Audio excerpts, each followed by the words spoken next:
Over this past year, Provo saved 700 million gallons of water as the city focused on increased conservation efforts across the state to combat the ongoing drought. When you hear from the governor that our state is in such bad shape and we're going through these droughts year after year, I think that really helps people to understand the severity. The increased conservation efforts, spearheaded by Governor Cox and Mayor Katfusi, included incentivizing planting trees in the city to reduce water consumption.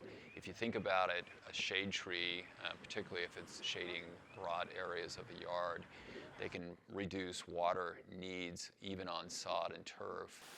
Over 50% of Utah Lake's annual inflow is lost due to evaporation each year. The evaporation of this water reduces how much water can be stored for future use in Provo.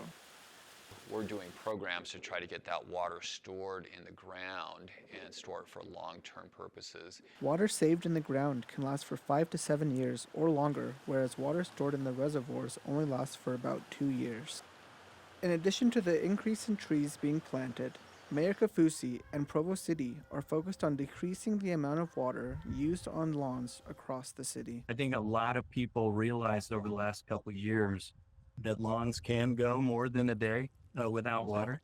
The city's commitment to storing the water in the ground is critical to preserving water for future use, especially during years with lots of snow and precipitation. The biggest benefit of conservation is just storing or saving water for the future. As Provo continues to conserve water, they are dedicated to battling the water difficulties that come from the continued drought within the state.